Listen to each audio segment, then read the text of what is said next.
Good morning, सुप्रभात, केम छो, सलाम। उम्मीद है आप सब लोग बेहतर होंगे, अपना ध्यान रख रहे होंगे और आप में से कई सारे लोग बहुत खुश होंगे कि कम से कम चलो नीट का डेट तो आया। 12 सितंबर का प्रपोज डेट है। एक्चुअली जो हमारे नए एजुकेशन मिनिस्टर हैं उन्होंने उस डेट को दिया और मैं तो एक ही बात बोलूंगा कि मोदी जी ने अपने जीवन का सबसे अच्छा काम किया कि उन्होंने पोखरियाल साहब को हटा दिया। ठीक है ना। मोदी जी को इसके लिए लाखों करोड़ों बच्चों की बड़ी दुआएं मिलेंगी कि भैया कम से कम आपने जो है पोखू भैया को हटा दिया।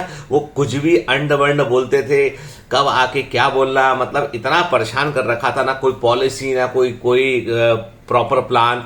अब देखते हैं कि हमारे नए मिनिस्टर साहब ने जो कहा है वो वाकई में एडमिनिस्ट्रेटिव लेवल पे कितना इंप्लीमेंट होता है। कि उन्होंने बोला है कि आज शाम को 5 बजे से फॉर्म जो है वो रिलीज होना, एप्लीकेशन फॉर्म रिलीज होगा एनटीए की वेबसाइट के थ्रू। हालांकि एनटीए पर अभी कोई इन्फॉर्मेशन नहीं है वेबसाइट पर। ये मुझे थोड़ा सा लगता है कि ये बहुत गलत ट्रेंड है। यदि आप मुझसे पूछेंगे तो मैं मानता हूं कि ये बहुत गलत ट्रेंड है कि मंत्री आकर जो है पहले ट्विटर पर इन्फॉर्मेशन डालेंगे या भाषण में बोलेंगे, पब्लिक उस पर बोलेंगे कि भाई हम ऐसा करने वाले हैं, उसके बाद सरकारी एजेंसी काम करेगी। ये बहुत गलत ट्रेंड है।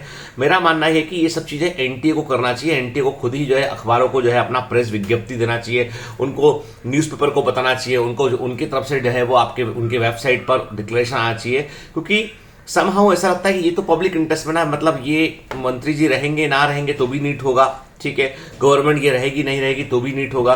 तो समहाउ आई फील दैट कि तो ट्रेंड है वो डिस्टर्बिंग है कि ट्रेंड कि मंत्री जी आके अब मंत्री जी की बात को कितना मान ले हम, ये भी बहुत बड़ा। पहले भी हम देख चुके हैं, लास्ट ईयर भी हम, कि कई बार मंत्री जी कुछ बोल जाया करते थे, उसके बाद फिर वो सरकारी एजेंसी बोलती थी भैया ऐसा नहीं हो पाएगा, ऐसे करना हटके।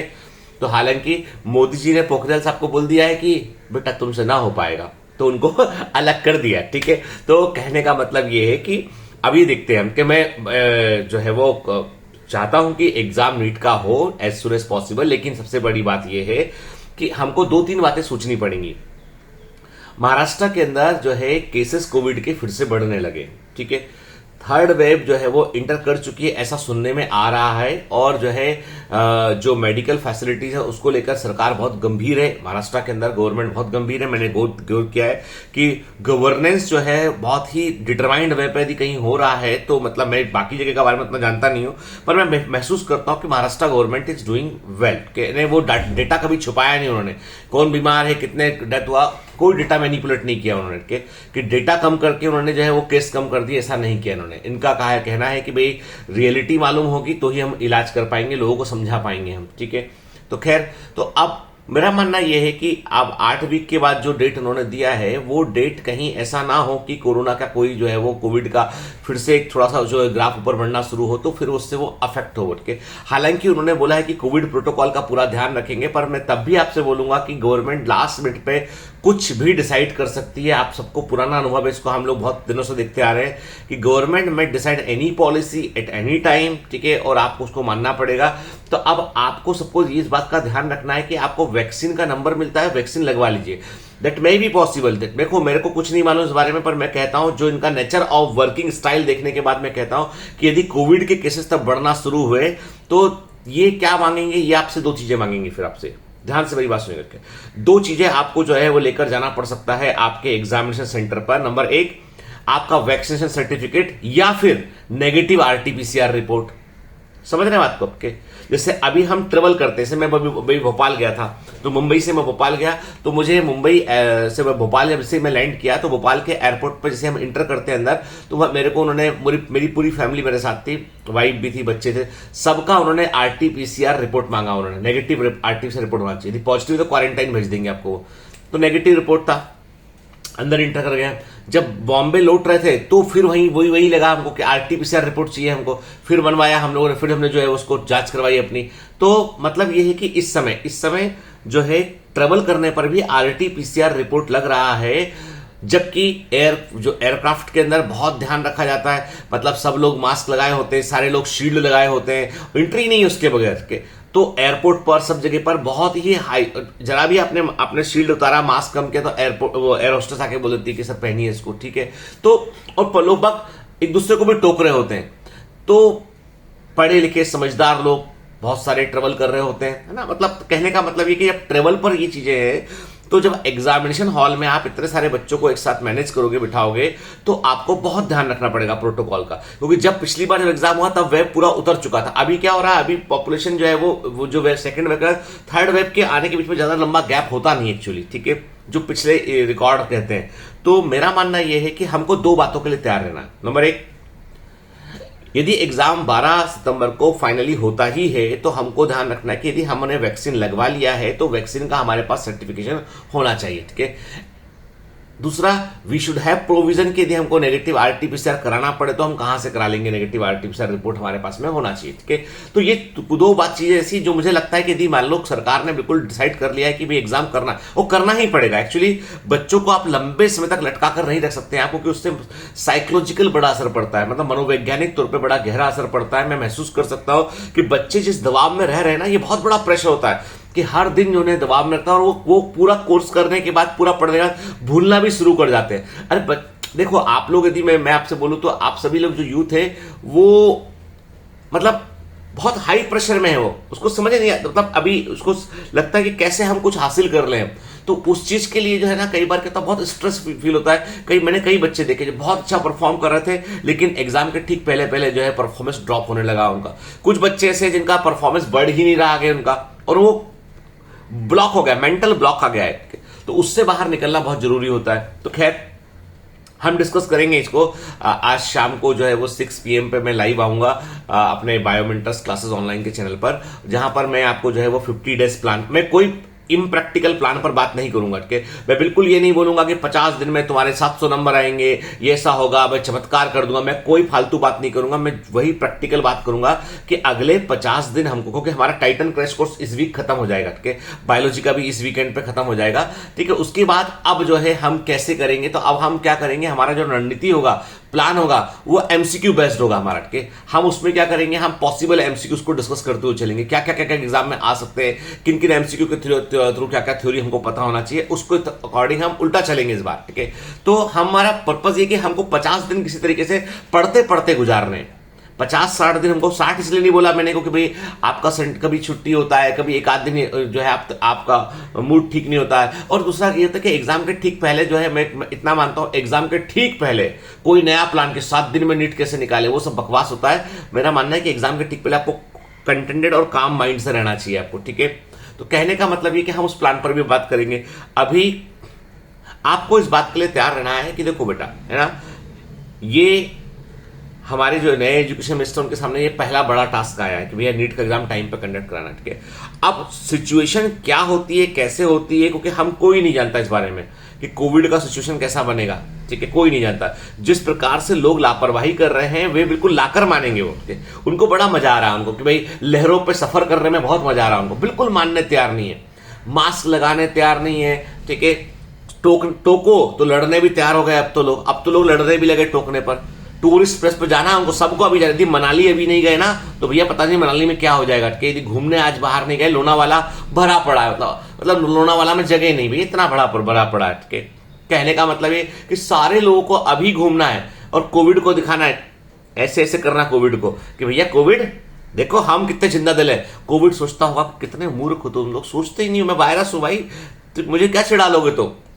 लेकिन है बचपन में नहीं करते ऐसे ऐसे लोग, तो मतलब भारत के लोग चिढ़ा रहे हैं उसको। तो भाई ऐसा करना नहीं चाहिए एक्चुअली। क्या समझाया, मतलब कितने लोगों को टोके। मैं मैरियट में था तो मैंने रोज में कम से कम 100 लोगों को टोका मैंने, है ना।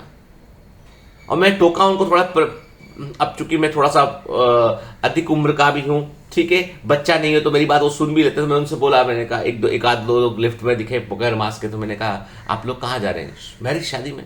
मैंने कहा आप चाहते ना शादी अच्छे से हो, कोई बीमार ना पड़े, तकलीफ ना हो, है ना, आप लोग ब्लेसिंग दे पाए, तो भैया मास्क पहन लो। आपने थोड़ा जानता कोरोना वायरस के, अपन शादी में जा रहे हैं, बहुत खुश आदमी है अपन, है ना। सॉरी सर, पहला खट से मास्क पहन लिया उन्होंने, रखे थे मास्क सब पॉकेट में रखा था, कोई कान पे लटकाया था, है ना, ठीक है। मतलब लोग हैं, भांति भांति के लोग हैं। हम तो टोकते भाई के।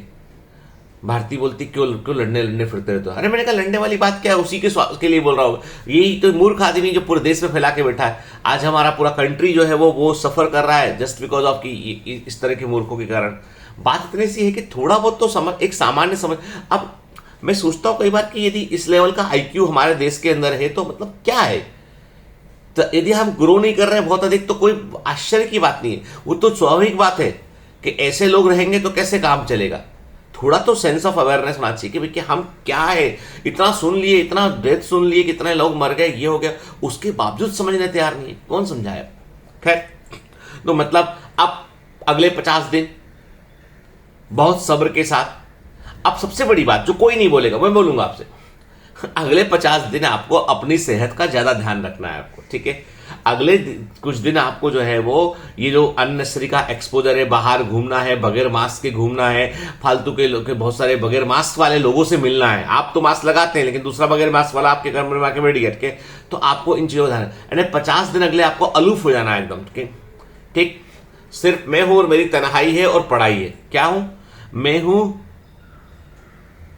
मेरी तन्हाई है और ये पढ़ाई है, ठीक है, बस यही होना चाहिए। तो असल में इस समय आपको जो है अपने आप का ध्यान रखना है, आपको स्वास्थ्य का ध्यान रखना है, आपको कंटिन्यूस पढ़ते रहे। अब घबराना नहीं है। कई लोगों का डेटा आया, हाथ पैर फूल गए। अभी कल डेटा आया, कल बोला उन्होंने, डेट भी नहीं आया अभी तो ऑफिशियली, उन्होंने बोला कि ऐसा होगा, ठीक है।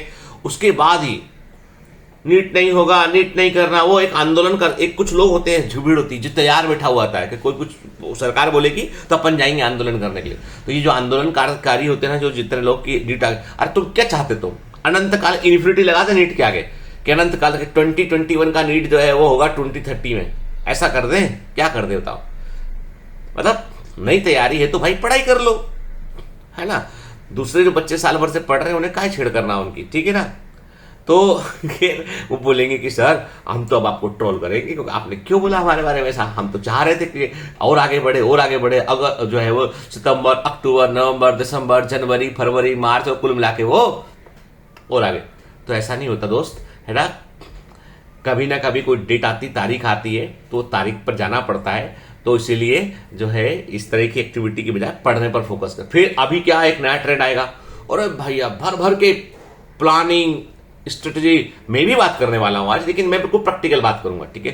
तो वो सब में पढ़ के फिर अभी क्या, अभी 60 दिन का प्लान देखे कल जैसे डेट का मंत्री जी ने बोला तो तैयार बैठे थे यूट्यूबर कि भैया कूद पड़ेंगे। मतलब ये न्यूज चैनल, अभी न्यूज चैनल पीछे है, अखबार पीछे है, इस समय टीवी पीछे है, इस समय यूट्यूबर बहुत आगे।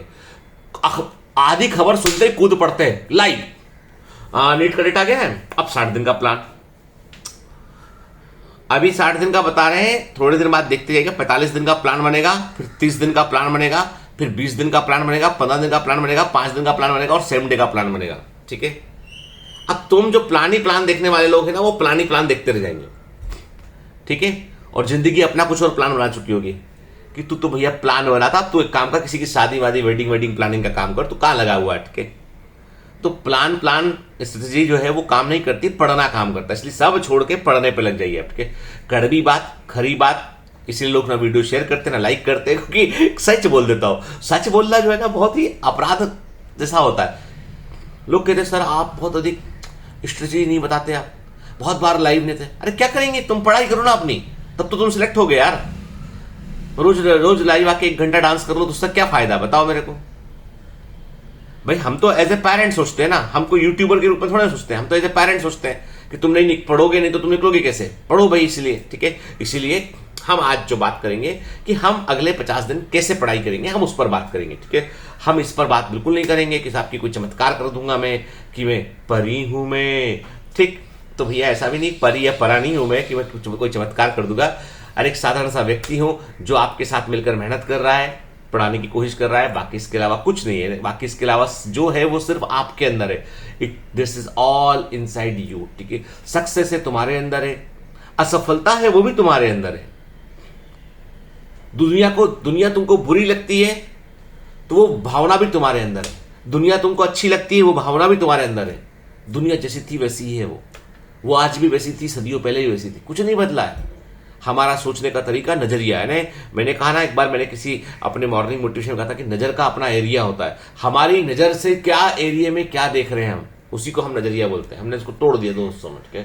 हमने कहा कि तुम्हारे देखने का अंदाज क्या है, तुम्हारे देखने में खोज क्या है, इससे ही तुम वो देख पाओगे जो तुम देखना चाहते हो।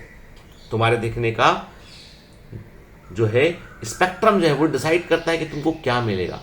इसलिए अभी व्यर्थ की बातों पे आज कोई नई कहानी नहीं, अभी जो मैं कह रहा हूं आपसे इस पे फोकस करेंगे अब कि अभी हम सिर्फ और सिर्फ पढ़ने पर फोकस करेंगे। और एक बात ध्यान रखिए कि ये बिल्कुल कॉमन बात है कि साइकोलॉजिकली हमको थोड़ा ड्रैग लगता है, थोड़ा सा डर लगता है एकदम। यदि तुमको डर नहीं लग रहा है ना तो जांच कराओ अपनी जाके डॉक्टर से। तुमको डर नहीं लग रहा है ना, ये सबसे बड़ा डर है। और तुमको डर लग रहा है ना, यही जीत की पहली निशानी है कि तुम जीतना चाहते हो, इसलिए तुम डर रहे हो। जब होता है कुछ हमारे पास, खोना नहीं चाहते हैं तो हमें डर लगता है। जब होता ही नहीं है हमारे पास तो डर किस बात का होता है ना। इसलिए सामान्य घबराहट का होना, ठीक है, वो सामान्य लक्षण है, नॉर्मल लक्षण है, इसलिए घबराइए मत बिल्कुल भी, पढ़ने पर फोकस कीजिए। कल किसी ने मुझे एक मैसेज किया कि मैं फला जो है हॉस्टल में हूं, कहीं पर हूं, मेरे को मैं फीस नहीं भर पा रही हूं, मेरी फीस आप भर दे दीजिए सर, 8,000 रुपये महीना, 9,000 रुपये महीना जो भी फीस है। मैंने कहा देखो बेटा, ऐसा है कि हमारे यहाँ पे हम किसी की इकोनॉमिक यदि हेल्प करते हैं ना तो उसका एक तरीका होता है। हमारे यहाँ पे हम स्कॉलरशिप स्कीम चलाते हैं। जो बच्चे, योग्य बच्चे जो सिलेक्ट हो गए, गवर्नमेंट मेडिकल कॉलेज के अंदर पहुंच गए, उनके पास यदि मान लो हॉस्टल की फीस भरने को नहीं है, उनके पास मान लीजिए जो है वो बुक्स खरीदने को पैसा नहीं है, तो उनकी मेडिकल एजुकेशन बीच में रुक ना जाए, इसलिए उनको एसेंशियल, जैसे कि एक बच्चा सिलेक्ट हुआ, नाम नहीं लूंगा मैं, एक बच्चा सिलेक्ट हुआ लास्ट ईयर, बहुत अच्छा एम्स के अंदर गया पढ़ने। एम्स जब उसको एलोकेशन हुआ तो उसको 4 दिन के अंदर रिपोर्ट करना था, ट्रेनें सारी फुल थी, उसके पास कोई ऑप्शन नहीं था कि उसको कैसे करे वो। उसने मुझसे इकोनॉमिक हेल्प मांगी, उसने बोला सर मुझे 10,000 रुपए चाहिए कि मुझे जो है वो फ्लाइट पकड़नी है, मेरे फादर के साथ जाके मुझे फ्लाइट पकड़ा करके वहां से हम कुछ रुक के किसी प्रकार आ जाएंगे, पर वो टाइम का इशू है, मेरे पास, हम घर के पास पैसे नहीं है। पापा ने बोला है कि मतलब लॉकडाउन का समय था, छोटा कुछ बिजनेस होगा, तो हम लोगों ने जो है उनको, मैंने इमीडिएटली, मैंने जो है वो बच्चा सिलेक्ट था, मेरे मैं जानता भी था उसको कि पढ़ता था अच्छा बच्चा, उसको हम लोगों ने तुरंत इकोनॉमिक हेल्प किया और वो बच्चा जो है वो अपना गए एम्स के अंदर, उन्होंने एडमिशन लिया वहां पे, और वहां से फिर नेक्स्ट डे उसके, और फिर कुछ दिनों के बाद जो है वो उनके पापा से बात हुई तो उन्होंने कहा सब धीमे धीमे हम लौटा देंगे आपको। तो मैंने कहा ठीक है आप लौटा दीजिएगा ताकि किसी और की मैं हेल्प कर पाऊँ। भरोसा बहुत इंपॉर्टेंट चीज है इसमें। तो इसका मतलब ये नहीं कि कोई भी कहीं से फोन करेगा और हम उसको एकदम से फाइनेंस दे देंगे, क्योंकि हम कोई बेटा टाटा बिरला अंबानी भी नहीं, और अंबानी जो टाटा बिरला से ही बोलोगे तो वो भी नहीं देंगे। हम एक प्रॉपर वे, लॉजिकल वे में काम करेंगे कि हम क्या आपके लिए बेहतर, मतलब हम कम कॉस्ट में एजुकेशन दे सकते हैं, है ना, यूट्यूब पे लेक्चर्स दे सकते हैं आपको हम, ठीक है, लेकिन बाकी इसके अलावा तो एक काम, एक ऑर्गेनाइजेशन, एक एनजीओ के थ्रू काम होता है। हमारा खुद का एनजीओ के थ्रू काम करते हैं। ज्यादा ढोल नहीं पीटते हम कि कुछ बांट दिया हमने तो उसका ढोल पीट दिया, फोटो खिंचा दिया हमने, हम कोई ढोल नहीं पीटते। आपको आज तक पता ही नहीं होगा कि वो 49 स्टूडेंट कौन है जिनको मेडिकल स्कॉलरशिप मिला हुआ है, जिनकी फीस हम लोग भर रहे हैं, ठीक है। तो हम बहुत सारा काम करते हैं कि हम उसका ढोल नहीं पीटते। कुछ ईश्वर का एक नियम है कि कुछ अच्छा करने के बाद यदि आप उसको पब्लिक डिस्प्ले में डालते हैं ना, तो बेसिकली वो आपने इन्वेस्टमेंट किया था जिसको आप दिखा रहे हैं लोगों को, तो वो हम नहीं करते। हमारा नजरिया अलग है, हम इसलिए थोड़े से पीछे हैं, लेकिन हम संतुष्ट हैं, पर संतुष्ट हैं। तो इसीलिए, है ना, तो इस तरह की फिर उसने मैं लिखा भी मैसेज में कि आप सिर्फ बड़ी बातें करते हैं, आप ऐसे हैं वैसे हैं। तो अब ये तो मैंने कहा ना बेटा कि ये तो रिवेंज टाइप हो गया ना। आप मतलब मुझे क्या, मतलब आप मेरी फीलिंग्स को, मेरे ऑर्गेनाइजेशन को, मुझे आप मतलब यू कांट ब्लैकमेल मी कि आपने नहीं किया, आपने क्यों बोला। अरे मैंने क्या बोला, मैं यही बोलता हूं ना कि आप योग्य बनिए। जब आप योग्य बनेंगे दुनिया आपकी मदद के लिए आएगी, मैं भी आपकी मदद के लिए आऊंगा। उसके पहले जो बन पड़ता वो हम कर रहे हैं ना बेटा, ठीक है। इसलिए ऐसे इम्प्रैक्टिकल टाइप के एक्सपेक्टेशंस जो है वो थोड़े से मन को दुखी करते हैं। ऐसा लगता है कि क्या मैंने गलत किया है, मैं अपने आप को कटघरे में खड़ा पाता हूं। फिर मैं सोचता हूं कि हम लोग एक एक बच्चे से छोटा छोटा मार्जिन जोड़ के फिर हम उसका एक डिजर्विंग कैंडिडेट की मदद। अब आप मान लीजिए कहीं और जाके रहते हैं, वहां पे कमरे का किराया है, हॉस्टल किराया, वो मैं कैसे भर सकता हूं बताओ। तुम यदि मेडिकल कॉलेज में पढ़ रहे हो तो मुझे सर इस साल की फीस नहीं भरा पा रही, मेरे को 10,000 रुपए की फीस का रिक्वायरमेंट है, तो जरूर निश्चित रूप पर ऑर्गेनाइजेशन आपका डिटेल मंगाता, आपका हमारे फंड होता तो हम जरूर निश्चित रूप से मदद करते उसकी। तो मदद करने का भी कि कौन डिजर्विंग है वो भी तो इंपॉर्टेंट है ना, वहां पे भी तो क्लासिफिकेशन करना पड़ेगा ना हमको। और जिनको बुरा लगता है वो मुझे माफ कर दे कि भाई हम नहीं कर पाएंगे बेटा, क्योंकि हमारे पास में जो उतने रिसोर्स है नहीं होते, तो भी हम आप चाहते हैं कि आप अपने पैरों पे थोड़ा खड़ा होने की कोशिश करें, आप उसका बेजा इस्तेमाल ना करें। होते तो भी हम यही कहते हैं कि हम जो बच्चों को बहुत ज्यादा नीड है, जो वाकई वहां तक पहुंच चुके हैं, यहां से वो उनको सिर्फ आगे बढ़ना है, वहां हम हेल्प करते हैं। तो जिनको बुरा लगता है इन चीजों से मेरी, मुझे माफ कर दें वो, पर सच्चाई यही है बेटा। चलिए, have a great day, all the best.